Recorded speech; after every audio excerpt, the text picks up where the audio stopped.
খুলনার একটি প্রত্যন্ত গ্রামে ব্যবসা করেন সোমনাথবাবু। কদিন ধরে সোমনাথবাবুর বাড়ির আশেপাশে একটা অদ্ভুত কাণ্ড ঘটছে। কোনো মহিলা রাতের বেলায় নুপুর পরে হেঁটে হেঁটে ঘুরে বেড়াচ্ছে এবং খিলখিল করে হাসছে। সোমনাথবাবুর চাকর রঘু কিছু একটা দেখেছে, সেটা নিয়েই সোমনাথবাবুর সাথে কথা বলছে সে।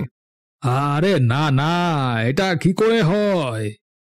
হ্যাঁ বাবু, কাল রাতে আমি নিজের চোখে দেখেছি। আপনার ঘরের পিছন দিকে এক মহিলা কিছুটা খাচ্ছিল। সকালে গিয়ে দেখি মুরগির পালক, রক্ত সব পড়ে রয়েছে, আর আপনার খামার থেকে দুটি বড় বড় মুরগি উধাও। হ্যাঁ, এ কি করে হয়? এ কি বিভৎস জ্বালায় পড়লাম রে বাবা। আমায় 2-3 দিনের জন্য একবার মনে হচ্ছে কলকাতায় যেতে হবে। আমি আসি, আর তারপর পুরো ব্যাপারটা দেখছি। কিছুতেই তো কোনো কাজ হচ্ছে না, আবারও সেই ঘুরে ফিরে একই বিপদ। হ্যাঁ বাবু, এবারে কোনো বড় তান্ত্রিককে আনবেন। এইভাবে দিন দিন আপনাকে আর গিন্নিমাকে এত কষ্টে দেখতে আমার আর ভালো লাগছে না। আপনি বরং যান, একজন ভালো তান্ত্রিককে নিয়ে আসুন। আমি বরং যাই, রান্নাঘরে গিয়ে রান্না বসাই। হ্যাঁ হ্যাঁ, একদম একদম। কে কে কে এখানে? এটা কি করে সম্ভব?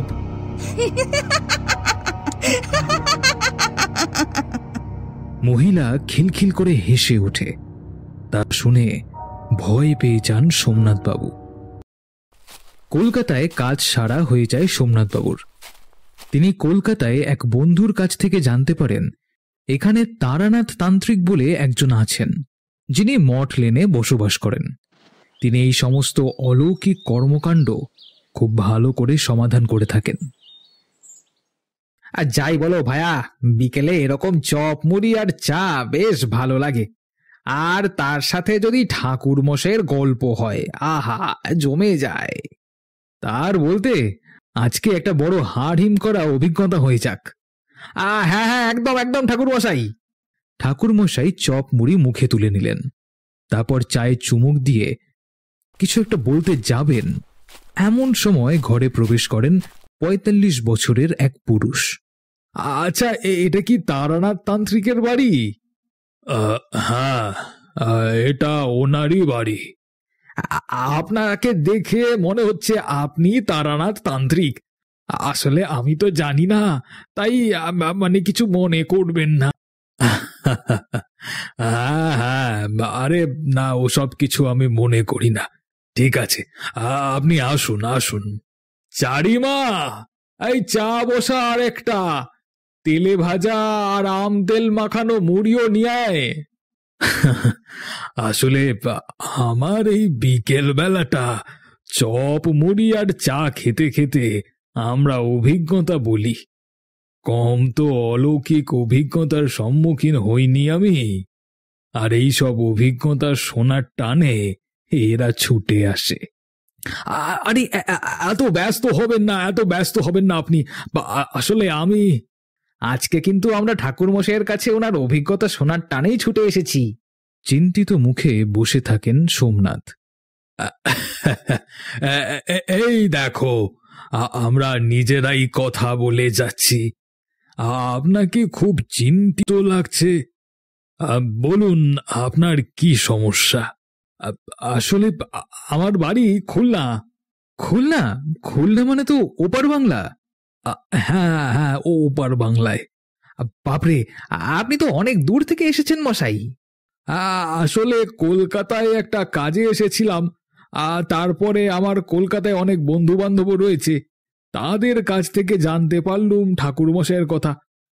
আমার বাড়িতে বড় বিপদ, কিন্তু কি হচ্ছে বুঝতে পারছি না। যদি একটু সমাধান মানে মানে বুঝতেই পারছেন কি হয়েছে, এটা ভালো করে আমাকে বলুন, না হলে আমি কিছুই তো বুঝতে পারছি না। আমি বিবাহিত, আমার স্ত্রী আছে। এই নিয়ে আমার স্ত্রী পর 3 বার সন্তান সম্ভবা হয়েও মা হতে পারেননি। ও যতবারই এই সন্তান সম্ভব হয়েছে, আমার বাড়িতে অলৌকিক শক্তির উপস্থিতি লক্ষ্য করেছি আমি। বাড়ির আশেপাশে নুপুর পড়ে হাঁটা, রেগে গোঙানোর আওয়াজ, খিলখিল করে হাসির শব্দ, রান্নাঘরে উৎপাত, খাওয়া চুরি। তারপর আমার স্ত্রীর কোনো কারণে অসুস্থ হয়ে যাওয়া বা অন্য কিছু, তারপরই হয়ে যায় গর্ভপাত।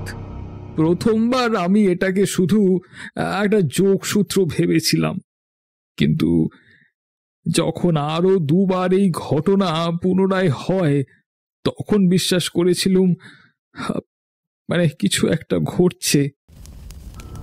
আমি এক তান্ত্রিককে ডেকে এনে চেষ্টাও করেছিলাম, কিন্তু উনি কিছুই করতে পারেননি।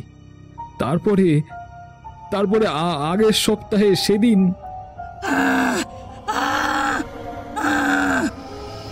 আমি উর্মির চিৎকার শুনে ছুটে গেলুম সেখানে।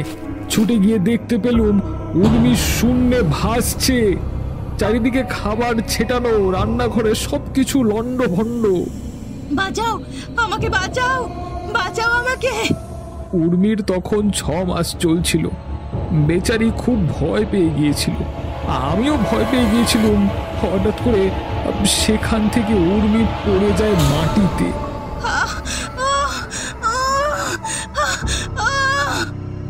সঙ্গে সঙ্গে উর্মিকে আমি নিয়ে যাই নিকটবর্তী হাসপাতালে। মেয়েটা ভীষণ কষ্ট পেয়েছে, কোনো রকমে বেঁচে গেছে, কিন্তু সন্তান মারা গেছে। ডাক্তার বলে দিয়েছে উর্মি আর কখনোই মা হতে পারবেন না। খুবই দুঃখের কথা। কলকাতায় আসার আগের দিন আমি নিজের চোখে দেখেছি সেই মহিলাকে।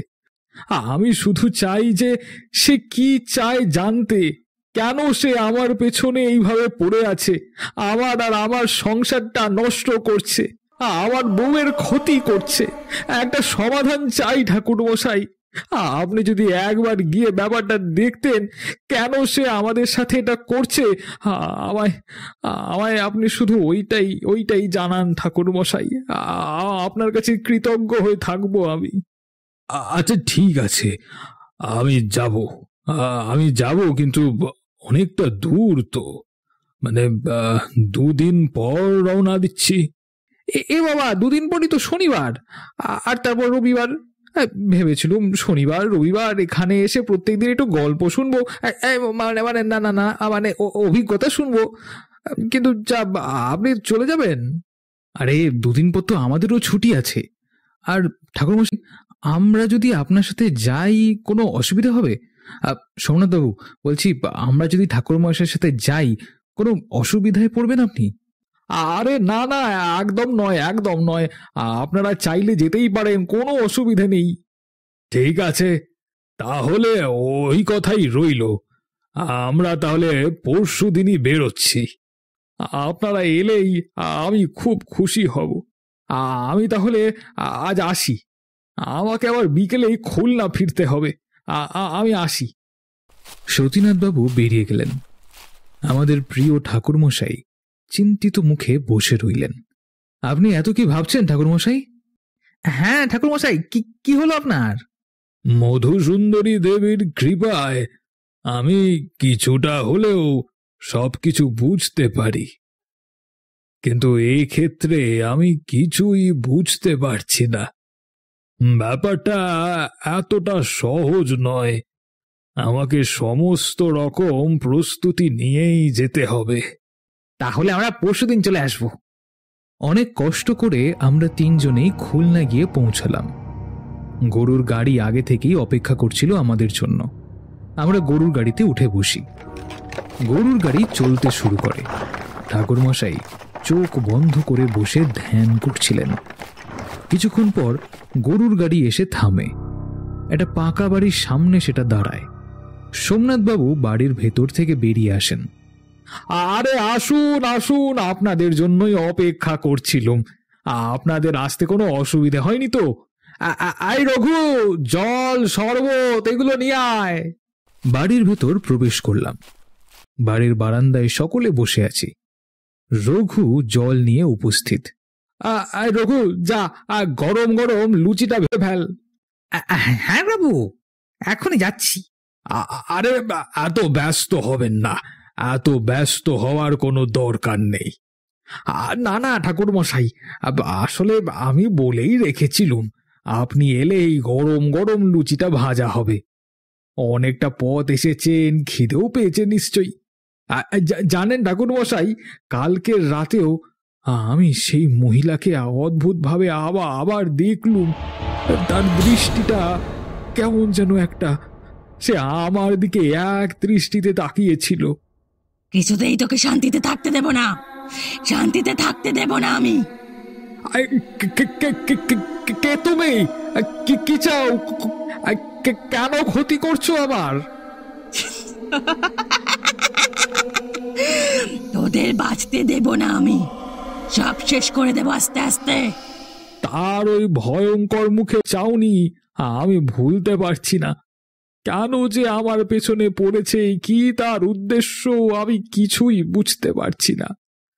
যেন মনে হচ্ছে মহিলাটাকে কোথায় দেখেছি, কিন্তু ঠিকভাবে আমি মনে করতে পারছি না। আপনি কোনো চিন্তা করবেন না, আমি এসে গেছি।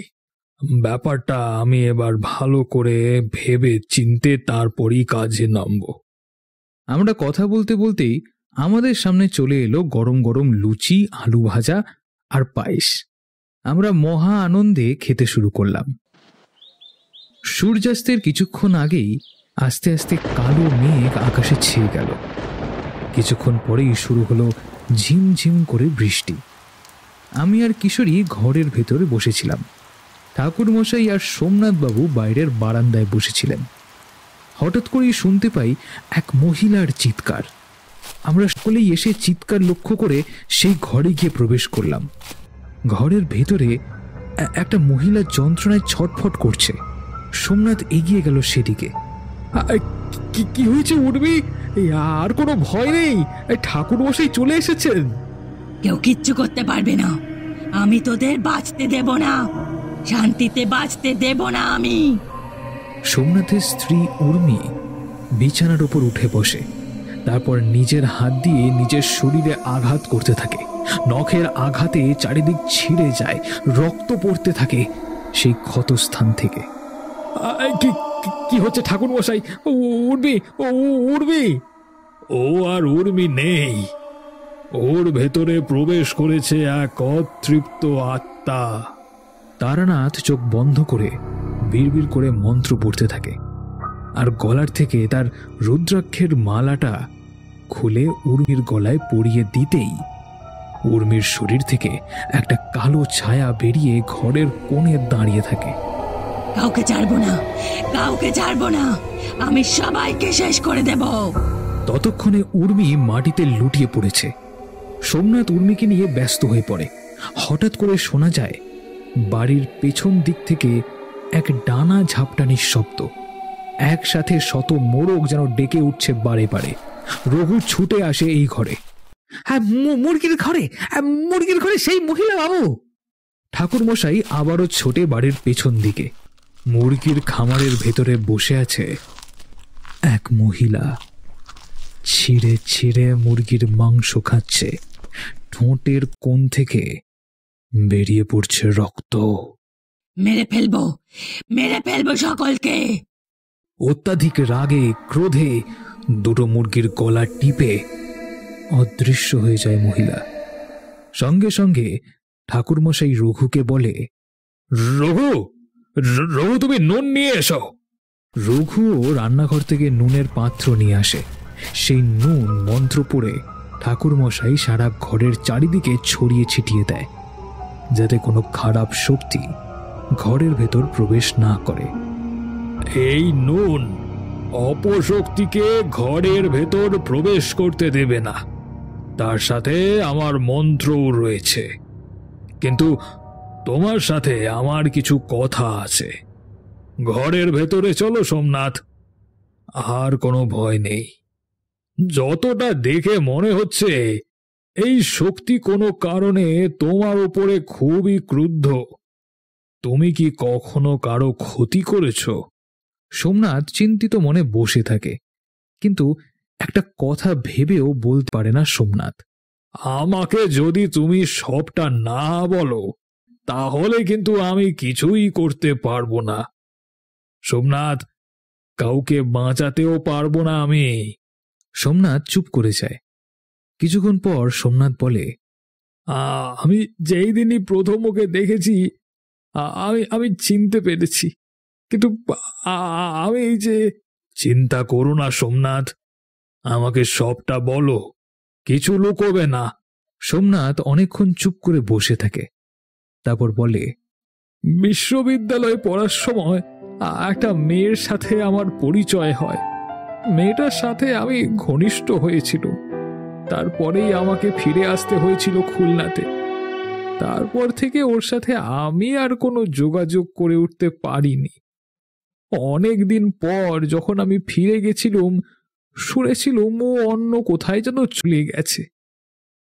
আমি যেদিন প্রথম ওকে দেখেছিলাম আমি দেখেই চিনতে পেরেছিলাম, কিন্তু ও কেন আমার পেছনে লেগেছে, কেন আমার ক্ষতি করতে চাইছে আমি বুঝতে পারছি না। এটা তো নূপুরের আওয়াজ। এটাই সে আবার ফিরে এসেছে ওই নূপুর পরে। আমি ওকে নূপুর কিনে দিয়েছিলাম প্রথম পুরস্কার হিসেবে। ঘরের বাইরে ততক্ষণে জোরে বাতাস বইতে শুরু করেছে। এক অদৃশ্য শক্তির বেড়াচালের জন্য সেই অপশক্তি ঘরের ভেতর ঢুকতে পারছে না। ছাড়বো না, আমি কাউকে ছাড়বো না, তোকে শেষ করে দেব। শয়তান, তোর জন্য আমার জীবন নষ্ট হয়েছে, অনেক অপমান সহ্য করতে হয়েছে। আমাদের ঠাকুর মশাই সব শুনে বেরিয়ে আসে ঘরের বাইরে। নিজেকে গাত্রবন্ধন করে এগিয়ে যেতে থাকেন ওই মহিলার দিকে। কেন এসেছিস? কি চাস তুই? হ্যাঁ, তার আগে বলো তুমি কি চাও? কেন এসে এদেরকে বারবার কষ্ট দিচ্ছ? আমি কষ্ট দিচ্ছি? আর যে কষ্ট আমি পেয়ে মারা গেছি তার বেলা? এ তো সুখে এখানে ঘর করছে, আর আমার কথাটা ভাবুন তো। কি হয়েছিল? কি হয়েছিল তোমার সাথে? ততক্ষণে সোমনাথ, আমি আর কিশোরী এসে উপস্থিত হয়েছি ঘরের বারান্দায়। কি চাই তোমার? আমার জীবনটাকে এরকম অনিষ্ট কেন করে তুলেছ? আমার বউয়ের তিনবার ক্ষতি কেন করলে তুমি? লজ্জা করে না শয়তান? আর তুই যে আমার ক্ষতি করেছিস তার বেলা?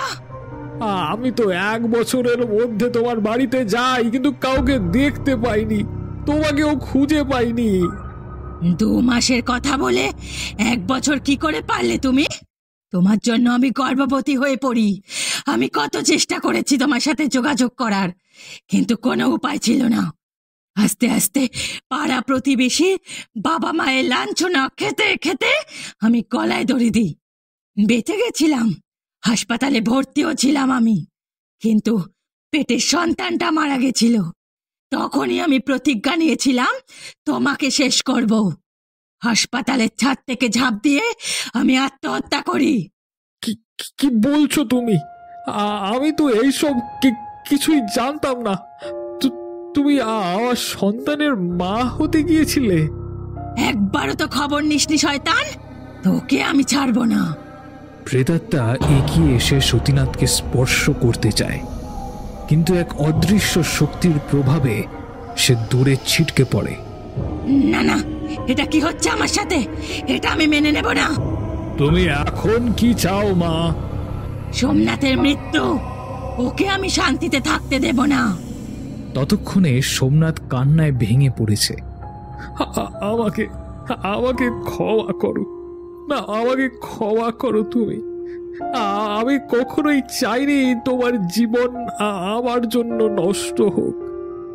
আমি তোমাকে সত্যি ভালোবেসেছিলাম, আমি জানতাম না এইরকম কিছু একটা ঘটেছে।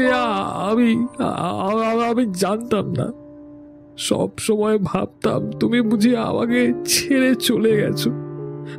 আমাকে আমাকে ক্ষমা করো তুমি, আমাকে ক্ষমা করো। সোমনাথকে কাঁদতে দেখে একটু হলেও করুণা হলো প্রেতাত্মার। চোখ দিয়ে জল গড়িয়ে পড়ল। এ কান্না মিথ্যে নয়, তার মানে তুমি সত্যি আমার খোঁজে এসেছিলে? আর আমি অনেক বড় ভুল করেছি। তিনটে সন্তানের ক্ষতি করেছি। আমি একজন মা হয়ে কি করে পারলাম? আমি ভুল করেছি, আমাকে ক্ষমা করো আমাকে। ঠাকুর মশাই, আপনি আমাকে মা বলে ডেকেছেন, আপনি আমাকে মুক্তি দিন। অনেক পাপ করেছি, আমাকে মুক্ত করে দিন, মুক্তি দিন আমাকে। এই মেয়ের বিনীত অনুরোধটা আপনি রাখুন। আমরা দুজনেই অবাক হয়ে তাকিয়ে দেখতে থাকলুম। ঠাকুরমশাই মন্ত্র পড়তে শুরু করলেন। আস্তে আস্তে সেই ছায়ামূর্তি বাতাসে মিলিয়ে গেল। যাওয়ার আগে বলে গেল, চিন্তা নেই, তুমি সন্তানের বাবা অবশ্যই হবে। দেখে নিও, তুমি বাবা ডাক অবশ্যই শুনবে। ভালো থেকো। এ জন্মে নয়, কিন্তু পরের জন্মে না হয় আমি তোমার সঙ্গে থাকবো। আমি আসি। আমিও বলছি সোমনাথ, তুমিও বাবা ডাক অবশ্যই শুনবে। অনেক সময় অনেক অলৌকিক ঘটনা আমাদের সাথে ঘটে। তুমি দেখো, আমার আশীর্বাদ রইল।